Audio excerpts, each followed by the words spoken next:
I have the pleasure of honoring and introducing the veteran. He's my buddy. I mean, I can't say enough. Glenn, he goes by Glenn Beville. He was born in September 10th, 1924. You guys do the math. And he grew up in Waldo and Wildwood, Florida.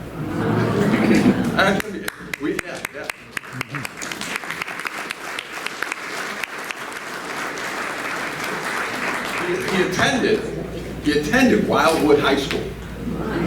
He joined the U.S. Army in May 1943, and at 18 years old was assigned to Company K, 424th Infantry Regiment, 106th Division, called the Golden Lions. Look them up, the Golden Lions, World War II. It's an awesome story.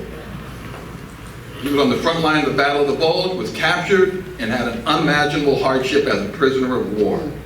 He received numerous medals for his service, and he currently lives in Leesburg, Florida. So what we do is we go over to the veteran's house, and I do a little bit of history about the veteran and get his background. I then start off introducing the veteran, introducing myself. It's videotaped. Sometimes it's just a tape recorder. We then start asking, background questions. So what we do is we start off by asking questions. My very first question is, what do you remember? What's your first memory you have as a child? All of you guys can do that. Just think about it. It gives the listener where these people came from. I ask background about their parents, their brothers and sisters, where they went to school, what they did in school. I then come to this one question that I just really love, and I'm going to ask this first question. Mr. Beville, where were you and what were you doing on December 7th, 1941? I was in the theater watching a movie when I heard the news, and we promptly everybody in the movie left and went back to listen on their radios. We didn't have television back in those days. Now tell me, what theater were you at? The Wildwood Palace Theater.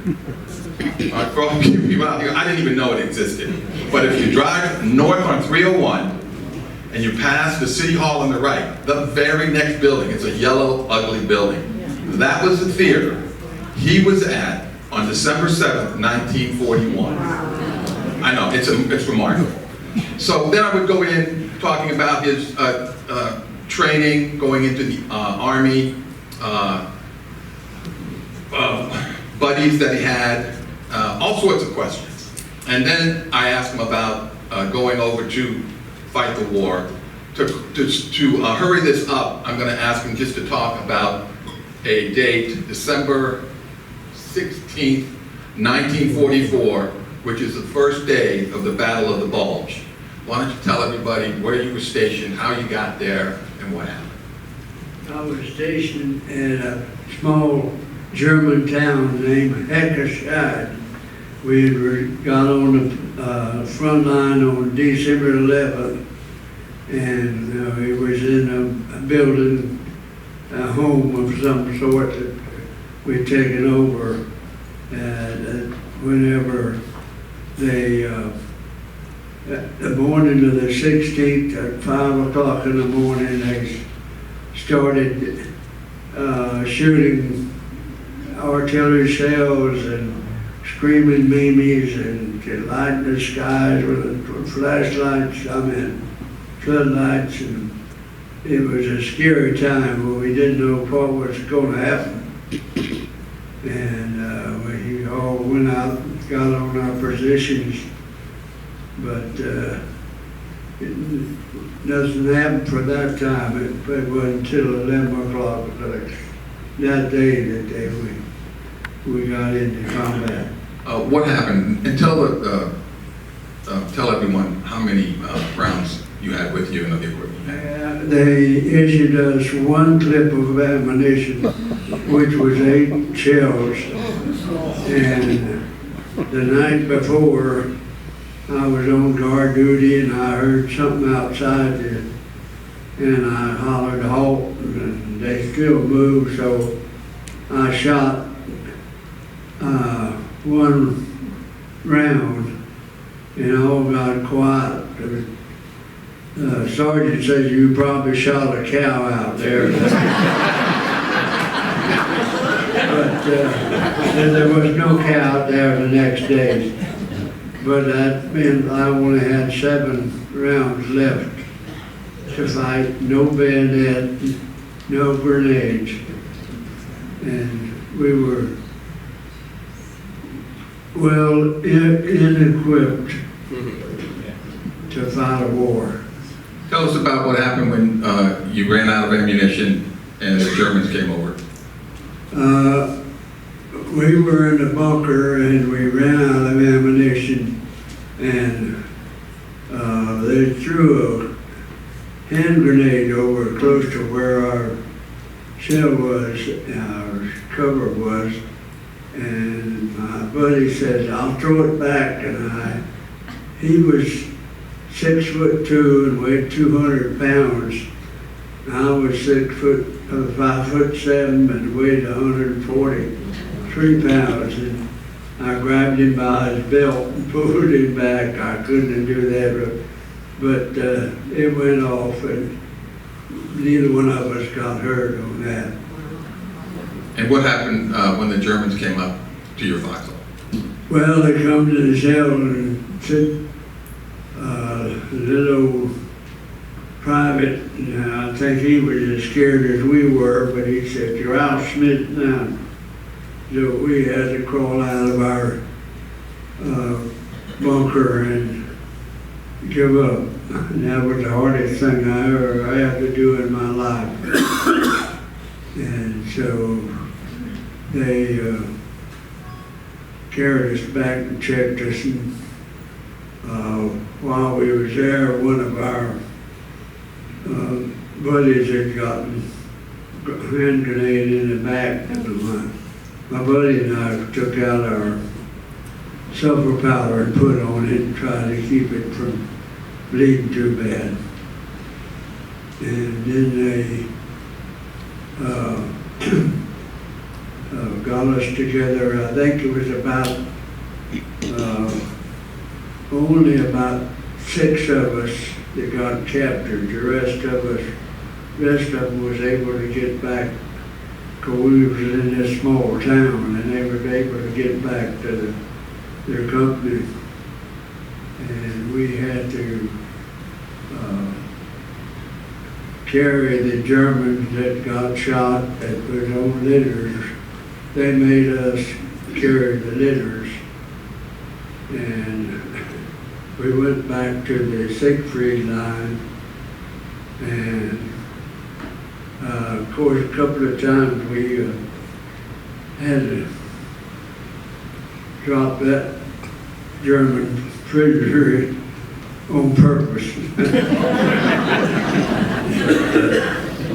Then we was back, they kept us in the Siegfried line overnight, and the next day they marched us about 10 miles to Prüm, Germany, where they loaded us on the train to carry us foot deeper into Germany. And when you went back to Prüm, Germany, you stayed there till the end of the war? No, we stayed there at Prüm just the afternoon, and caught the train that night, because they only run at nighttime. And they put us in these boxcars they called 40 and 8. It was built for 40 men or 8 horses. And they put 60 of us in the boxcars. And we were in there that night, and like I say, they didn't move except at nighttime. And of course, that wasn't, with 60 men in there, we had to relieve ourselves quite a bit, so we had to make one corner of the boxcar, but if you stayed in there 2 days, it got a little red shit.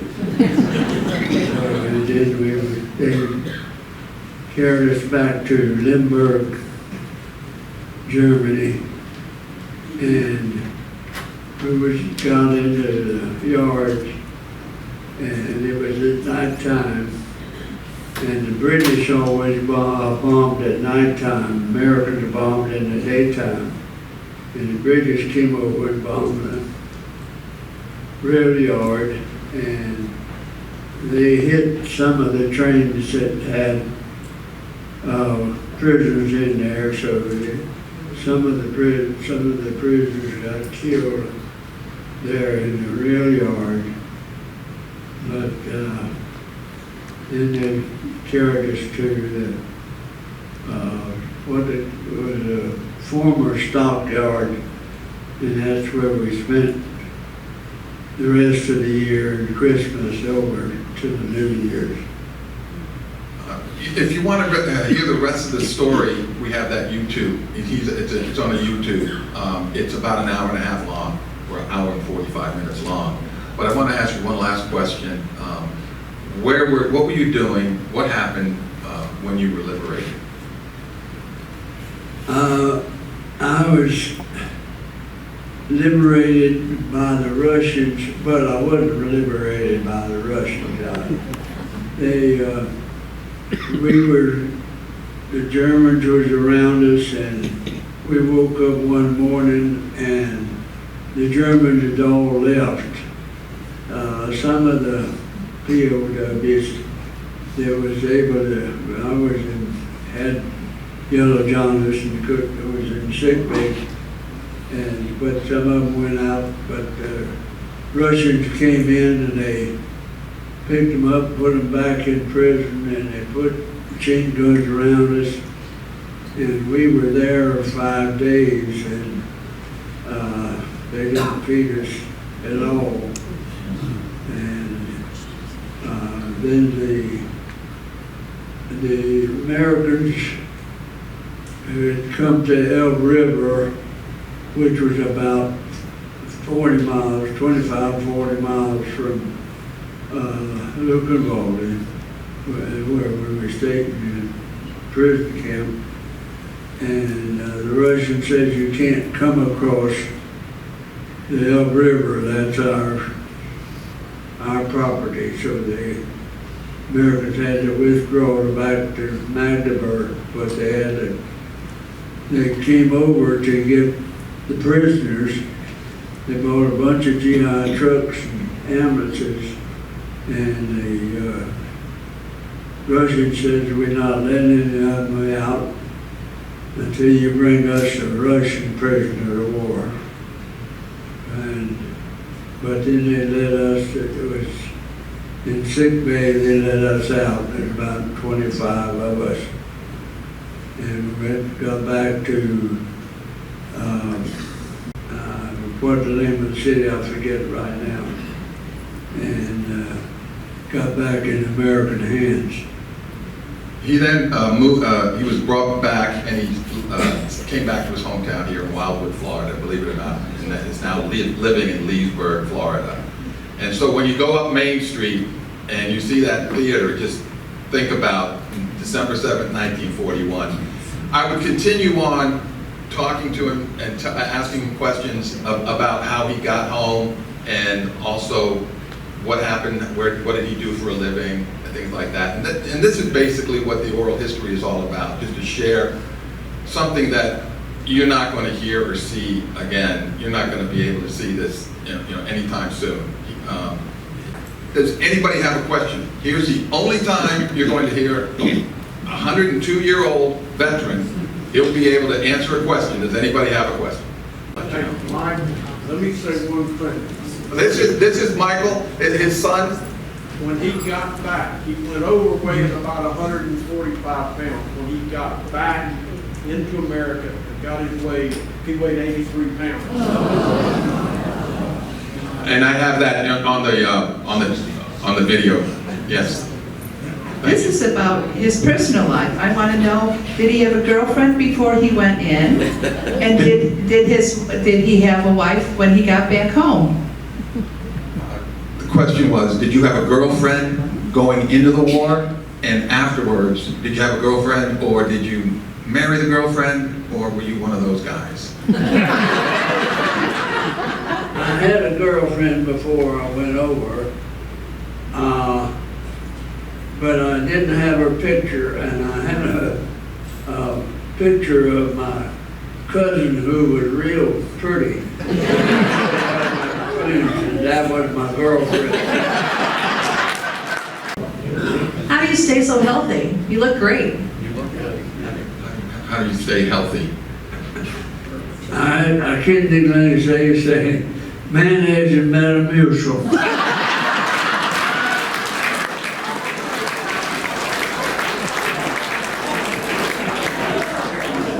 Hi, Glenn, it's Mary.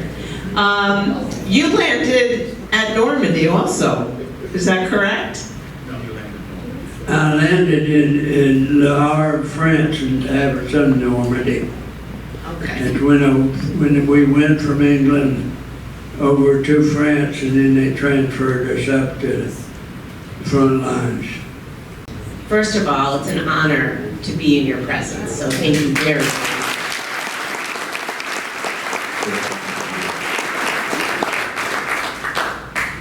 Right here. What did you end up doing after you came back, your occupation and things such as that? I'm just curious, I can't wait to get home to watch this, but just as a What did you little... do? I came back and used the GI Bill and went to the University of Florida and got my degree. I worked at several different jobs, and I finally went to work for the state of Florida, and retired from them after 30 years. What kind of job did you have in Florida? I was in accounting. I finally wound up in the latter 25 years as a projections. We did research and statistics, and we did projection for how many, I was in the welfare department, how many social workers we have, and how many, how much money we would need to pay for aid to family with dependent children and aid to the disabled and old age assistance, and we projected how much money we needed, and we had to present that to the state legislature, and I had to present it to the national committee, and I was appointed to a national committee to try to get all of our reportings to be about the same way, but that each state had their own way. And so I enjoyed my life. Glenn, how long were you prisoner of war? That's a lot of weight to lose in probably a short period of time. How did you maintain your sanity? How did you get back into the real world when you got back? I mean, you're just, this is amazing to listen to you. He went in December of 1944. The war ended. Help me out. August 45? No, before that. May of 45. So probably about 6-7 months. He was going back and forth, back and forth. How did you maintain your sanity while you were a prisoner of war? And then how did you adapt back into society when you got released? Or Well, I had a deep faith that I knew that he had saved me from getting shot there on the front line and other things. And after I come back, shortly after I got back, I got out in September, and in January I started the University of Florida. And 4 months later I got married, and 2 years later, I had my son while I was there at the University of Florida. The university bought the barracks out of Camp Blanding and brought them over, and on the back side of the university, they set these barracks up and made apartments, and they called it Flavette 3. And that, we rented an apartment back there while I was going to the university. I think what she was trying to get to you was, how did you cope? Did you have any problems coping, moving back into regular life? No, I really didn't. I guess I've had time enough to get back, and I had friends and that thing, and I was young enough, and I was the good-looking soldier that just returned. So I had girlfriends that I wanted to. I have a question. So have you seen any of the movies that portrayed how things were in the POW camps? Have you seen those? There was a war movie with James Whitmore called Battleground, and it was about the war, and of course, when we were there and fighting, they said that was the coldest winter they'd had in 100 years, because it was freezing all of the time. So I decided I would never move north.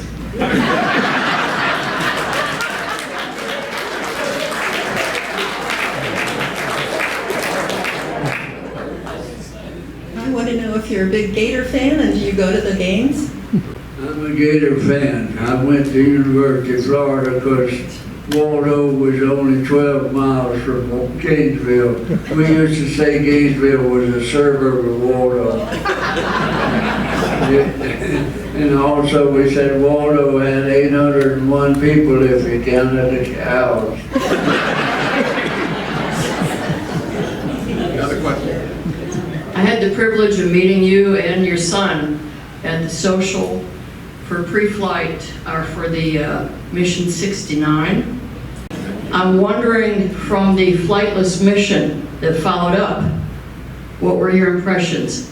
Because I'm about to go as a guardian for my first time on Mission 70. I was greatly impressed, and I was thinking, I hoped I thanked everybody for having me on that trip, because I really enjoyed it, and the camaraderie was great too. Thank you very much, each and every one of you.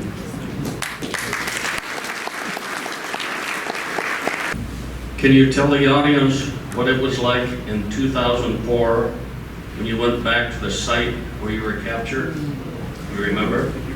I went back and with Mike and the colonel it was in Brussels, he was with us, and we found the house where I was in at the time I got captured, and I was standing outside and about the approximate place we were in the home when we got captured, and exactly at 11 o'clock, which is the time I got captured. And it was a strange feeling to me right there at exactly the same time.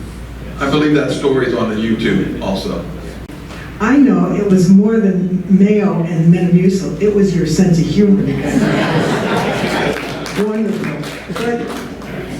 But I heard that Patton sent a prayer around to everybody that was at the Bulge and everybody in his part of the air. Did you get one? And what was the reaction when, if you know, when the guys got that prayer? Patton was in the real battle of the Bulge. he was in the Battle of Bastogne, which was south of the Bulge. So he didn't really have much to do with the Bulge. It was the 106 that took the whole blunt of the Bulge, and it went right through the middle of us. And he was about 50 miles south of where the Bulge really was. So the Battle of the Bulge,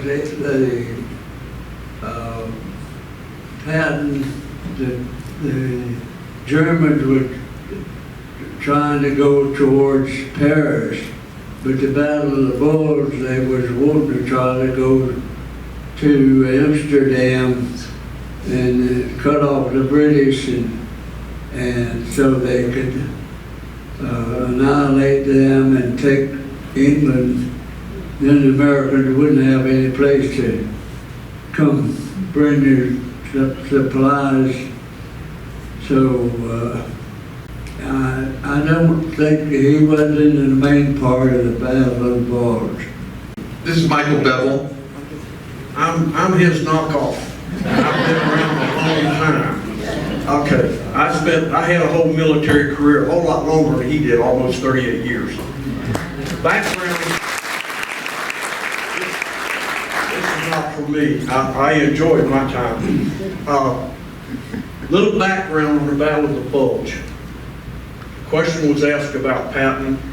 In fact, I have had a conversation with a German general about his age and about his condition.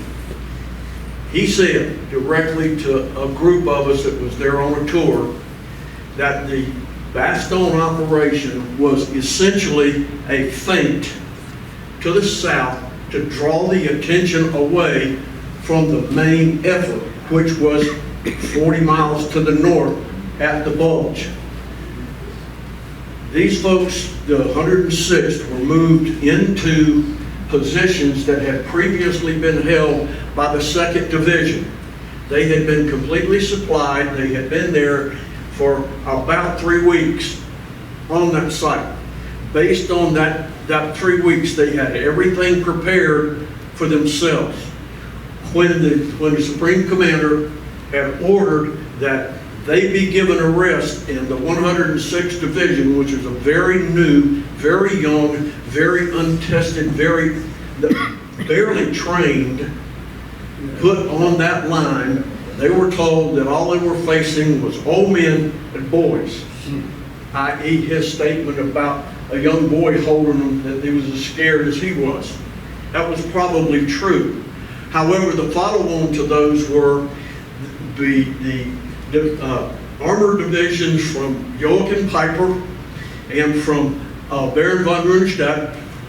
Their divisions literally had come in 3 days. They had moved a bunch of them from the east of Russia and Poland and moved them into place on that previous week. And they were faced by actually 3 across the whole line, 3 full battle-tested divisions. Okay, cut it short. Your dad said cut it short. It's still your dad, you gotta listen to him. Corporal can tell a colonel what to do. Anyway, the whole thing, they were completely unprepared. The 2nd Division were moved out. They left none of the equipment as they had been directed to do. They didn't have machine guns, didn't have anything to protect themselves. And when you up against a full division with 8 rounds of ammunition, you got nothing. Well, I want to thank you folks for having me here. And I was just one of the GIs. There was a lot of us young men that went to war, and we all wanted to go and defeat the enemy. And there was no running to Canada or something like that. We just, we was ready to go. Because I remember whenever the war broke out, on December the 7th, we had 3 guys that was in my senior class in high school, and the next week they went and joined the Navy and to fight. So all of it, we were all willing and able to go. We went.